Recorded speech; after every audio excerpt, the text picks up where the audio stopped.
Locked On Podcast Network and Odyssey present Locked On Sports Today. With NBA All-Star Weekend in the rearview mirror, whose star shone brightest? Also, what storylines will take center stage at the NFL Draft in a little over 2 months? And head coach Kyle Shanahan may be part of the problem in San Francisco. Today's episode is brought to you by FanDuel. Make every moment more. New customers join today and you'll get $150 in bonus bets if your first bet of $5 or more wins. Visit FanDuel.com/locked-on to get started. I'm Peter Bukowski, starting your day with the can't-miss stories and biggest debates in sports. You're Locked On Sports Today. Searching all major sports. Found. Let's start with the biggest story. Well, the NBA commissioner, Adam Silver, might not have liked it, but the fans got what they wanted. Finally, an NBA All-Star game with a team scoring over 200 points. And here to help break down all of NBA All-Star Weekend from Indianapolis and from the stadium itself is one of our NBA experts here on the Locked On Podcast Network, Locked On NBA and Locked On Mavs host, Nick Angstead. Nick, let's start off with the big weekend here with the NBA All-Star game. Who was the biggest star of the weekend, the biggest standout for you? There's a lot of stars here tonight. You know, LeBron James is here. Luka is here. You've got Steph Curry here. You've got a lot of big names.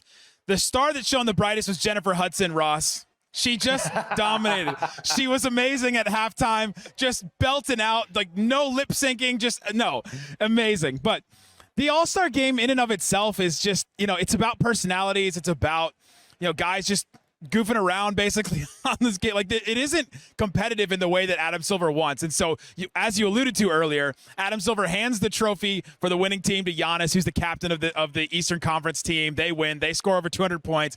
And he said, well, you scored more points, so here you go. You get the trophy. And it's because the NBA really wants this to be competitive. They really want this to be a showcase of the league and a showcase of what the game of basketball can be at the highest level, because you look at sports in general.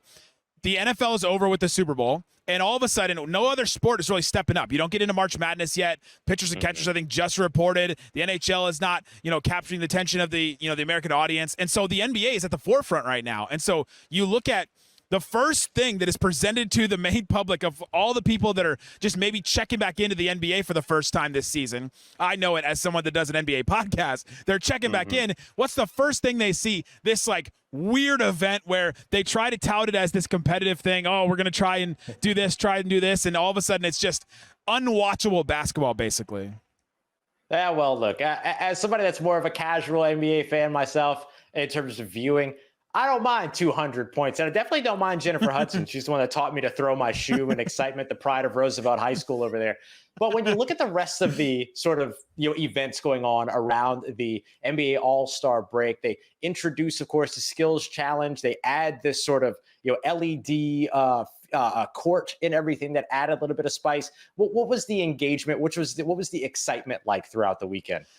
Yeah, it's another one where this is supposed to be the thing that's supposed to capture everybody's attention. It's supposed to bring in, all these clicks and all these social media impressions that the NBA are so obsessed about, and bring in a bunch of viewers and be the most exciting thing that happens to the NBA. We talk about it all year, and then eventually it comes, and it's kind of disappointing. The best thing that happened on Saturday night was the Steph and Sabrina, thing. And that wasn't even the NBA's idea. Adam Silver even said that to us in a press conference the other day. We were sitting there and he goes, man, I wish I could take credit for that, but I really can't. This wasn't the league office. This was Steph and Sabrina. Steph seeing how well Sabrina did, setting the record for the most shots ever hit in a three-point contest for the WNBA last year. And then Steph has the NBA's record. And so they just reached out to each other. Steph's a big proponent of the women's game. And that was the best thing. Honestly, if you would have told me that the WNBA would have the best moment in the NBA All-Star weekend, I think I would not have believed you, but they did. I mean, Sabrina hung with them. She would have been tied for the final round there with all the men. She shot from the men's line. It was an amazing moment. It was a fun moment. And honestly, it was probably the best moment of the weekend.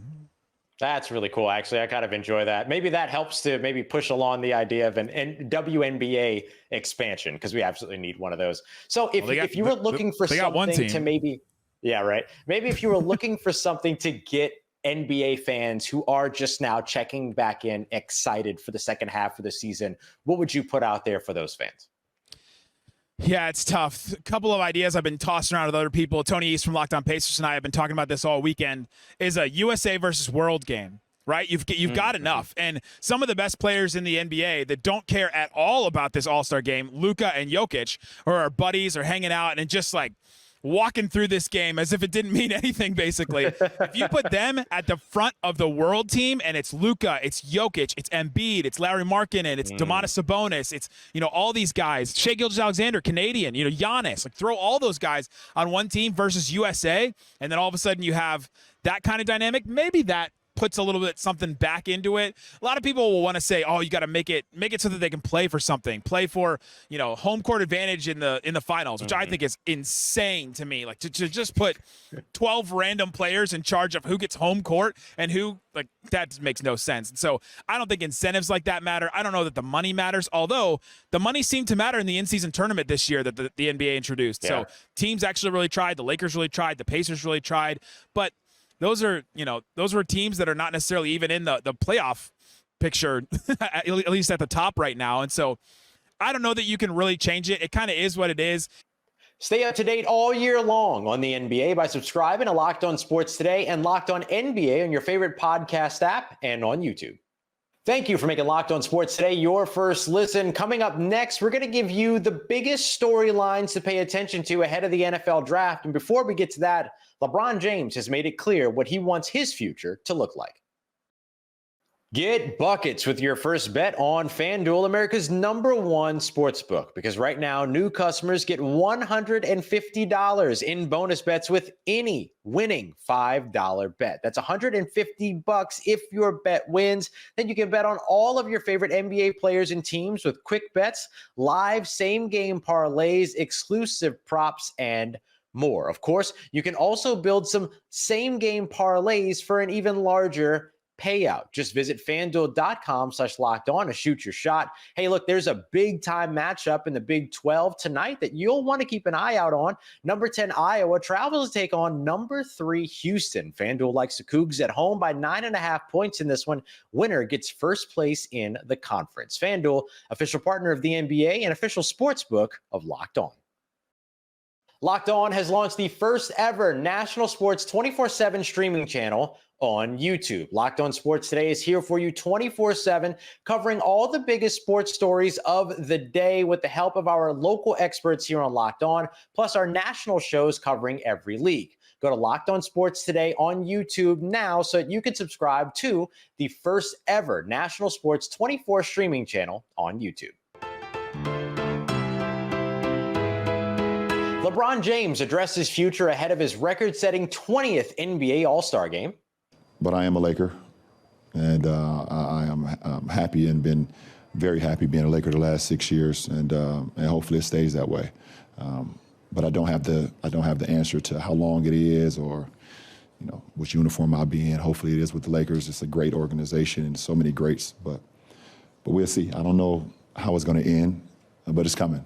The Baltimore Ravens signed wide receiver Nelson Agholor to a 1-year extension, which kept one of their most experienced wide receivers from hitting free agency. The terms of the deal have not yet been announced. Agholor caught 35 passes for 381 yards, which ranked 5th on the Ravens in his first year in Baltimore. He also added 4 touchdowns. This means that the Ravens are bringing back 3 of Lamar Jackson's top 4 wide receivers for the 2024 season. The only remaining scheduled free agent is wide receiver Odell Beckham Jr. NBA Commissioner Adam Silver has called into question the future of the G League Ignite. He said that the introduction of name, image, and likeness to the college basketball landscape has diminished the need for the league to potentially continue the program. This is the 4th season that the Ignite has been in existence. Its program was originally created, as Adam Silver said, to provide a path for pre-draft eligible players to be paid to play basketball before being eligible to enter the NBA due to the league's age limit for prospects. The introduction of NIL, however, has now allowed for college players to be paid significant money for going to school and reduce the need for the NBA to create such a feeder program to the league. The New York Rangers took down the New York Islanders in a dramatic outdoor hockey game at MetLife Stadium. This was just embarrassing. The New York Islanders in a must-win game against their biggest rivals at a special event like an outdoor stadium series game, held a 4-1 lead in the first period, held a 5-3 lead with 5 minutes to go in the game, and watched that slip away so they lose with just 10 seconds into overtime on a goal by Artemi Panarin. Shohei Ohtani did not participate in live batting practice on Sunday, and his Los Angeles Dodgers spring training debut is on hold. Dodgers manager Dave Roberts said that Ohtani, who is coming back from elbow surgery, will not participate in Thursday's opener against the San Diego Padres. The two-time MVP signed a record $700 million 10-year contract as a free agent in December, as you may have heard. Roberts, though, did say that he is encouraged by Ohtani's progress physically.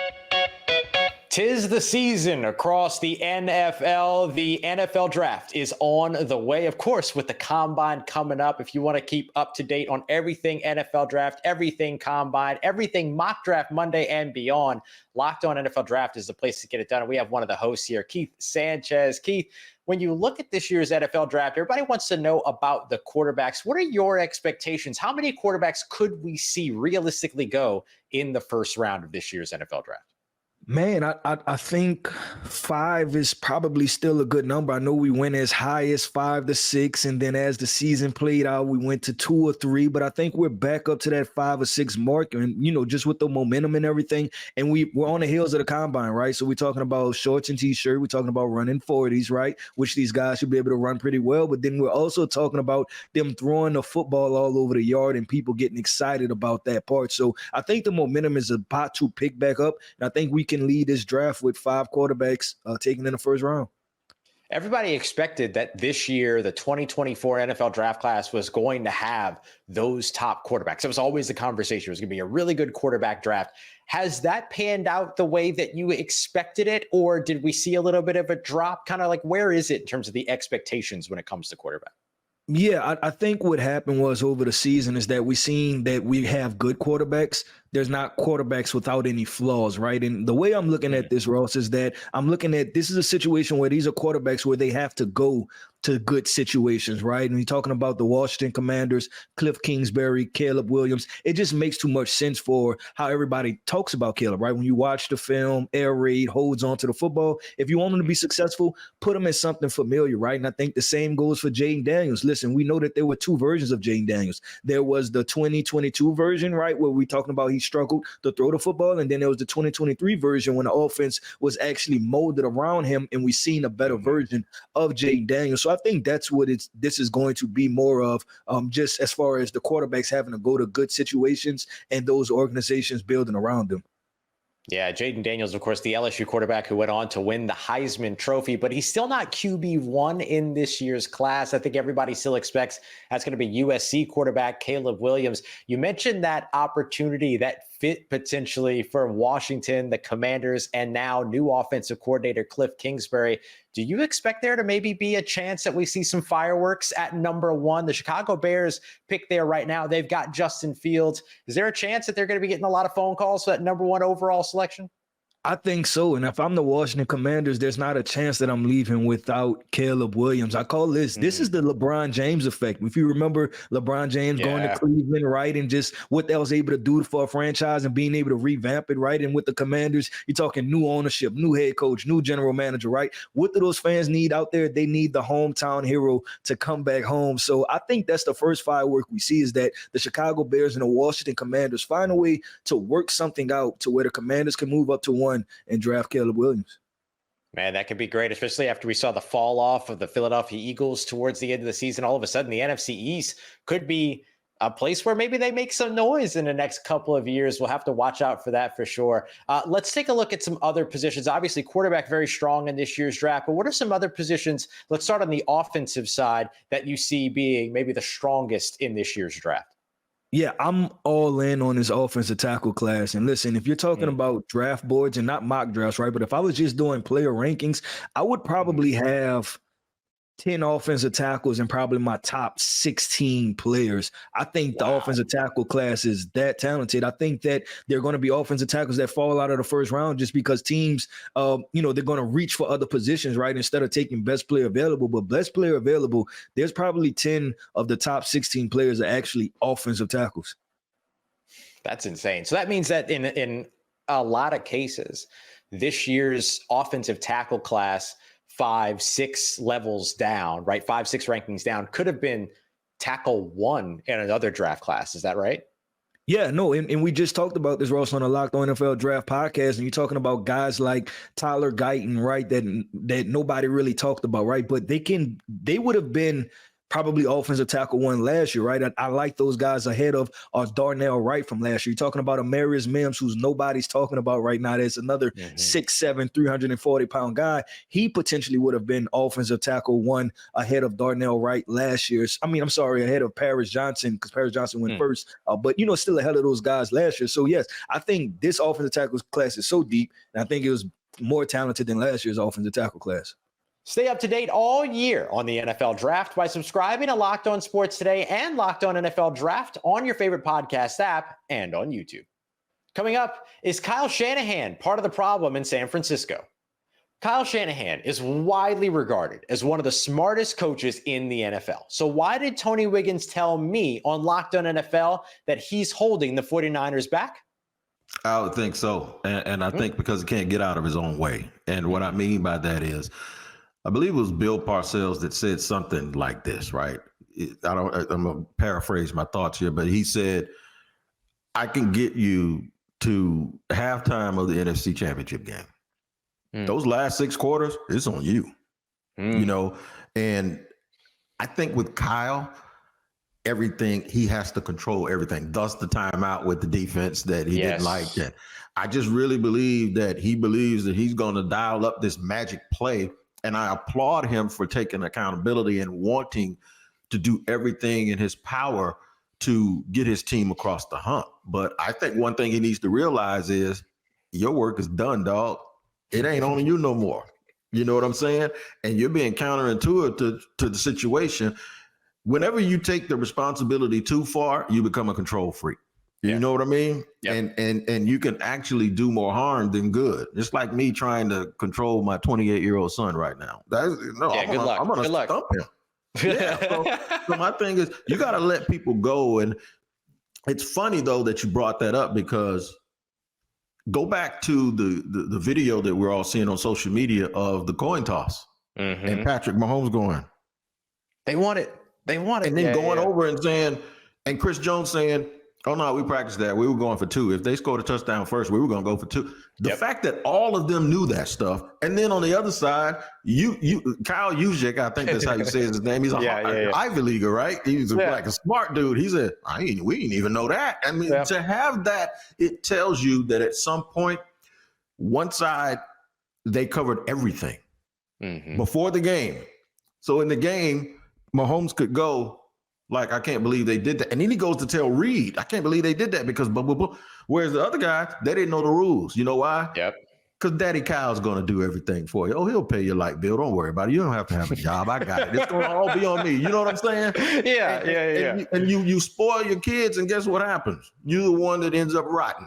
So my colleague Tony has a very interesting point that I actually agree with. I want to look at things from another angle. First of which, did you know that the San Francisco 49ers are the only team in the NFL to not employ an offensive coordinator? At least they didn't in 2023. And you might say, well, that's because Kyle Shanahan calls the plays, but don't forget that an offensive coordinator is not just a play caller on Sunday. They're helping to install the offense Monday through Saturday, Tuesday through Saturday, depending upon the schedule and what it might require. So when you're somebody that is a head coach, stretching yourself thin is already a part of the job description. But when you don't have an offensive coordinator and you're having to do the install, you're having to do the teaching, you're having to do the architecting, you spread yourself even more thin. And sometimes that manifests itself in not being prepared for a rule change in the most important game of your career to that point. That's what we saw just earlier this month with the San Francisco 49ers not understanding the new overtime rules. The other piece to this is every single NFL team across the league has changed their offensive coordinator at least once in the last 2 years. Yeah, all 32 have had changes there. And one of the reasons why that's happening is because Kyle Shanahan and Sean McVay and others are having these expanded coaching trees. So when you're constantly seeing San Francisco 49ers staffers, assistants, coordinators, position coaches, all getting hired off for other roles elsewhere, it's hard to maintain when you are holding up a piece of your own development, right? So sometimes it's very important for you as a leader to know when not to lead, to take a back seat instead of always rushing to take the driver's seat. Is anyone out there still questioning the genuine connection between Taylor Swift and the Kansas City Chiefs? If so, I welcome you to take many seats. T Swift donated $100,000 to the family of Lisa Lopez Galvin, the woman who was killed in the shooting at the Kansas City Chiefs Super Bowl victory parade. Quote, sending my deepest sympathies and condolences in the wake of your devastating loss. With love, Taylor Swift, was the note that was connected to the donations on a GoFundMe page for Lopez Galvin. Locked On has launched the first ever national sports 24/7 streaming channel on YouTube. Locked On Sports Today is here for you 24/7, covering all the biggest sports stories of the day with the help of our local experts here on Locked On, as well as our national shows covering each and every league. Go to Locked On Sports Today on YouTube to subscribe to the first ever national sports 24/7 streaming channel. Coming up next on Locked On Sports Today, which NBA team is poised for a post-All-Star break explosion? So at least until tomorrow, stay Locked On Sports Today. Locked On Podcast Network and Odyssey present Locked On Sports Today.